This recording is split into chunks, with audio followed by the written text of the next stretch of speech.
Now you want to talk about a guy not getting superstar treatment? This Tommy DeVito kid, man. First of all, what is Rashawn Gary doing right here? Man, don't get above the quarterback. That guy is a backup to a that guy's a backup to arguably the worst pass blocking right tackle in the league. This guy's better, to be fair. But where are you? As this is the game. Like you should have seen Money Science, you know. And because you go high, and because you don't get to the height of the quarterback and collapse the pocket, he has a place to run. And we're lucky here because I start naming the quarterbacks who they won't give that to, right? Joe Burrow, Patrick Mahomes, Herb. Who are they not giving that? They're giving it to everybody. They didn't give it to Tommy DeVito. And I don't care if it was a foul or not. I'm just saying the way it looks, the way the NFL's going, the fact that they didn't call this, and then they had the guy come on TV and justify, oh, it was like the referee could tell in real time that wasn't a foul. It's like that was a crazy call. And this is right here. You want to talk about angry? This is like me when a guy does curls at the gym in the squat rack, man. This is Brian Dayball's over there just saying, what the, angry. So they punt the ball away, and it turns out to be a blessing because Keyshawn Nixon has one of the few mistakes he ever makes back there. And the mistake wasn't dropping it. Sometimes you just it happens. The mistake was trying to get up. Man, sometimes you can't make chicken salad out of chicken shit. If you screw up, eat it, sit on the ground, don't make it worse. Luckily here, the Packers do a great job on defense, hold these guys, and we get the ball back. And Jayden Reed, once again, given an opportunity. Now, big man rolling. We got right there. Look at this. We got Jenkins downfield. We got Big Myers downfield. I know Runyon was here somewhere. Runyon's right here on Thibodeau. No, is that Tucker? That's Runyon. That's not Runyon. He's too athletic for Runyon. Yep, that's Tucker Kraft. Look at Josh Myers. What a beautiful man. Look at that stride. Look at that knee drive. I mean, almost full extension on his back leg. I bet he was a 100-meter sprinter in high school. What a unit. Awesome play. Okay, so the Packers come back now, and they go, all right, we're tired of Tommy DeVito running wild on us on a pass rush, so we're going to spy right now. So they walk Isaiah McDuffie down over the center, and they spy him, okay? But spying is, you might as well be what? You might as well be rushing 5 again. And if you're rushing 5, that means you're only dropping 6, and that means that there's going to be a lot more space, especially for what? Checkdowns, okay? So now you got this check down coming out of here on a 3rd and long, and they convert. And it's like the Giants just had answers, man. Tommy DeVito, so there's times during the game that he dropped back. You're like, dude, he's running. Like, he is definitely running. He's just waiting for you guys to get here so he can run. But on a couple plays, a couple adjustments that we made, they just turned around and said, okay, fine, you're going to do that.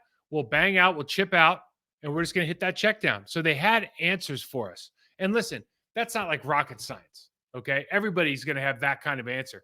But it's the sequence in which things happen and the time it took for us to figure it out. And then immediately, it's like almost as soon as we spy, it's like, oh, we'll just hit the check down for 9 and a first down. Now, I talked about this earlier, how we're going to play this RPO. Tight end hipped off, receiver outside. Okay, so we bring the safety down to play on the tight end. Okay, but he's not part of the run game. He's only part of the run game if what? If they do a quick toss this way, or if they were going to run some sort of like stutter play to the weak side here, where they're pulling that tight end and they're pulling that guard. Both plays they have, but against the RPO, when they're releasing the tight end to the bottom of the screen to get an extra block on the corner, now that safety's out of the play. So how are you going to run this if you're Devondre Campbell and Rashawn Gary? You see the same thing here. Devondre's gone. Devondre has decided that he is going play side come hell or high water. You see a wave of blue jerseys going that way. If Rashawn Gary doesn't come down here because of where Campbell is, dude, this ball is gone out the backside of all those blue jerseys. In other words, if Rashawn Gary just stays with the quarterback here, the running back gets to run the football. And there is nobody even looking at him except for 37 down at the 44-yard line down at the bottom of the screen. Right? We got Owens looking at the tight end. Those guys up top aren't catching anybody. Like, you are in real trouble. So the problem here is you got a numbers issue and you haven't addressed it. And this could open up a can of worms next week. Baker Mayfield isn't really known for his RPO game, but I'll tell you what, he'll probably give it a shot this week. You see that. And this is when you know it's going to be that kind of night. TJ Slayton just couldn't jump the count any better. Right? Everything you want runs into the, but it's like, how do you miss this tackle for loss? First of all, I'm not sure you weren't offsides, but how do you miss this tackle for loss? It's just going to be one of those days, you know. Sometimes it's like Ron White used to say, you know, sometimes he'll put peanut butter in his bulldog's jowls just to wake up him. Going to be one of them days, Tater. That's in a good way. This is the exact opposite of that. That's like you put, you know, something else in his jowls. It's a tough miss. So we get down here, and I think this is Rashawn Gary at the bottom rushing against this backup right tackle. Doesn't get a great get off. So he tries to go inside here to get underneath, and he does. And we are spying. And so Rashawn has the option now, right? Because we have a spy, he has the option to go wherever he wants. So even though Tommy DeVito can exit here, we do have a spy. We have Devondre Campbell sitting on him. And now it's like, okay, you're not going anywhere. I'm going to get you beyond the line of scrimmage. Again, the downside of all of this is you've taken a man out of coverage. And whether you're playing man back here, you're playing 22. I did not look at the coverage on this. Obviously, it's man on this side. You're missing like that underneath zone player potentially that makes this hard. This is a great throw and catch. I'm just trying to tell you guys the issues with a quarterback being able to scramble on a four-man pass rush. Great throw and catch, though, quite frankly. Now we circle they circled Rasheed Walker and John Runyon Jr. here, but let's just be real clear about what happened. Okay.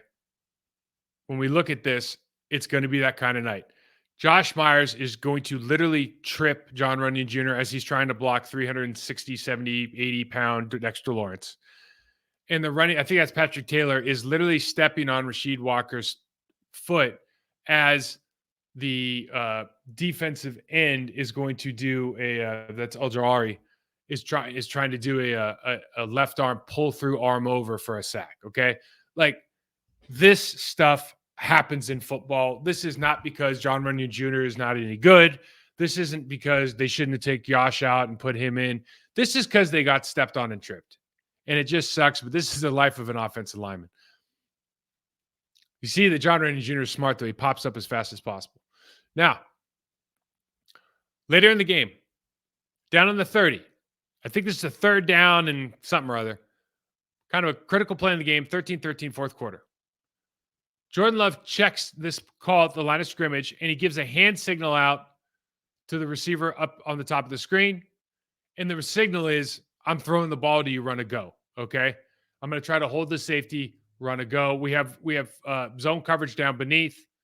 I feel good about what I have out of the backfield, but I'm throwing this football. Okay. So you know you're throwing it. I knew that he was throwing it. Anybody who watches film knew he was throwing it. Now the receiver's got to do a good job of pressing the sideline with a corner that's opening up to the safety, and then getting space so that Jordan's got somewhere to throw. But Jordan's on the 40. The ball has to be gone now. Okay? Get rid of this football, and he underthrows it again. Like, in other words, I'll play this in real time.